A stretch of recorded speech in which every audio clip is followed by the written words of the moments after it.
when I came back from the US to Nike Australia, even back then I was contemplating open some Nike stores. Because when I came back, I thought, okay, well, I've been here. I'm going to come back to Australia now. What do I do? And how did you know they needed that? Because I was very, very much across the whole direct-to-consumer global strategy for Nike. So I sort of knew that's what, was part of the plan, the future plans. To be honest, I didn't think I had the capacity from a capital perspective to do that. So I quickly moved on from that idea. And then, believe it or not, I looked at it again the second time when I was at Jeans West, believe it or not. Again, not many people know this story, but we were thinking about even doing this under the Jeans West banner. He's opening Nike stores under Jeans West corporation. Like the Jeans West company would just do what you do now. Exactly right, just under Jeans West versus RPG. And that fell over. So then I guess you call it third time lucky. And this is a really bizarre story because previous boss at Nike US who offered me the opportunity to go to the US, his name was Charlie. We'd both left Nike and look, he said, I'm in Sydney, do you want to go for dinner? And I said, that'd be great. Always good to catch up. We were just talking about what's going on. And Nike always comes up as a topic because obviously we both worked at Nike. And I was sort of saying to him, look, I think Nike still hasn't found a partner, in retail, to open up stores. And he said, he looked at me and said, well, why don't we do it? And I said, well, I'm not sure I can do that. I said, I've got 2 kids, at school, just got a mortgage, new house. Like I don't think I can take that plunge. What it was the, again, the seed being planted that maybe this is meant to be because I looked at it 2 times before and I thought, okay, there's something about this meeting that I'm having with Charlie. It was serendipitous really because I was actually based in Melbourne. He's based in the US. He's in Sydney saying, you want to grab some dinner? I just happened to be in Sydney. So we grabbed dinner and we talked about this thing. And afterwards I thought, gosh, this is meant to be.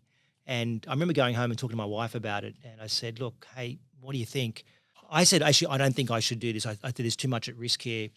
And Deb said to me, I remember she said to me, Steve, I know you well enough that if you don't do this, you're going to always regret it. And I said, but Deb, you realize that if this doesn't work, we could lose our house. And she goes, well, it's a house. We can sell it. We can get a smaller house.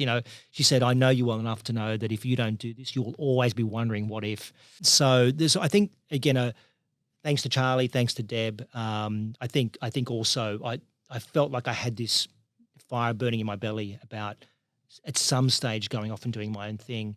And I think the fortunate position that I was in is that, to your earlier point, I was fortunate to have a great upbringing with some great retailers, great brands. So I learned a lot and I had a lot of experience. What I didn't know how to do is start a business, like how to raise capital and all that sort of stuff, right? So that was a whole new learning curve for me. You were used to running big companies. Yes. But you hadn't started one from small. Spot on. What we're finding, particularly in Australia, is that a lot of these global brands have a direct-to-consumer strategy, right? So they want to open stores and they want to have mono-branded flagship stores. But some of those global brands don't want to do it themselves. They want to do it through a third party because, retail requires a fair amount of capital investment, long-term leases, effort, the hiring manpower, of staff. Exactly, right? So what these companies do is they say, look, we want a direct-to-consumer channel. We want more physical stores on the ground, but we don't want to do it ourselves. So we find partners to do that. And so we were just fortunate 10 years ago to sign Nike as our first brand. In fact, really, Retail Prodigy exists purely because of Nike. I mean, the opportunity presented itself, and so that's how Retail Prodigy Group was formed. And then since then, we've now brought on Samsung and Tom's into the business as well. So we've got about 56 stores across Australia and New Zealand, about 700 employees. You do hear a lot of stories kind of about, or not stories, but perhaps potential strategies of big brands using retail stores as more of a marketing a show of the brand, like LVMH, Louis Vuitton would always be on the most expensive corner. High streets. You're spot on in terms of some of these brands actually use their flagship stores in these sort of, high street locations, whether it's in Fifth Avenue in New York or it's in Pitt Street, Sydney, for the purposes of just that in terms of showcasing the brand. And they might be losing money, but they put it down as a marketing expense. So, would they rather that or a billboard? That's not unusual. It's just that I think what we're finding is that it's that plus the other stores that generate the profit and the cash flow to help fund the flagships. When you think about it like that as well, if I was Nike and I was thinking about, okay, well, I want to do some marketing. What's the best marketing I can do? I can spend a fortune on billboards and all this type of thing, which I'm sure they also do. But what would be better than a billboard? It would be an experience that customers can have. Thinking about it like a marketing expense. That's exactly right.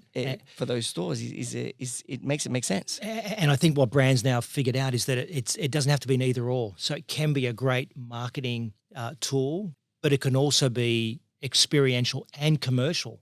So it's not an either or anymore. I think that we figured out ways to make these brand flagship stores epitomize everything about the brand, create a great experience for the customer, and be able to sell product and make a margin off it. So, and I think that's probably more the way of the future going forward, as I think brands have figured out there is a formula for that to occur, which is probably why a lot of these brands, again, don't do it themselves, because they don't see themselves as retailers. They see them as brand managers. They are and brand marketers. Yeah. And that's the beauty of these partnerships, is that there's a mutual respect for what each other brings to the table.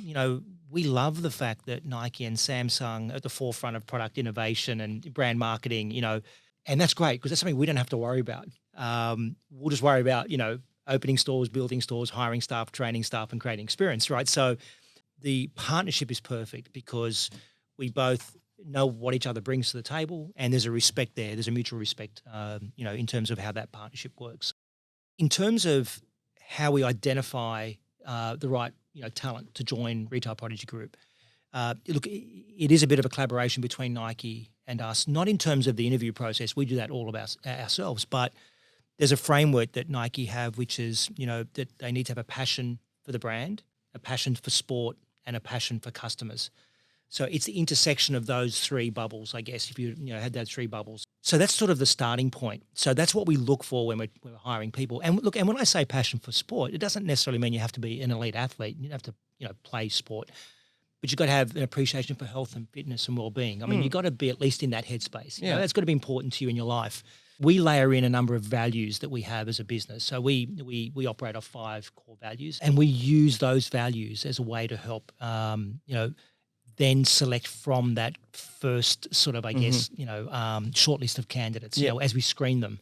Look, as anyone will tell you, it's not a perfect science, recruitment. I mean, it's no, it's the hardest thing anyone can do. It's hard. It's a bit like a first date. You sort of, you're trying to establish, a rapport, an understanding. You're trying to learn as much as you can about that person, because you're going to, form a relationship with them, and you want that to work. It is a relationship, and you almost kind of, what's the line in terms of asking people about their personal lives? I mean, sure, there's a lot of laws around doing that, but like, you kind of do want to know, where do you come from? What do you value? What's your, how's your family? What's your thing? Who are your friends? Like, because it is a relationship. And I really like Nike's 3 passion, I guess, triangle. I was thinking while you were saying, I was like, what would CUB's be? Every business could, when hiring, you could say these are the 3 passions you need or that you're expected to have or that you should have in this business. And that's right. And there's got to be some element of all 3. If one's missing, then you're compromising almost.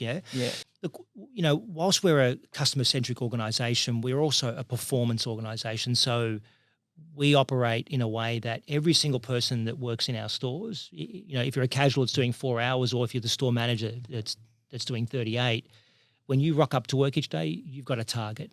So those that shy away from that don't work well at RPG. Those that see that as, that motivates me. If I know when I come to work each day that I've got to achieve this sort of sales target, that drives me.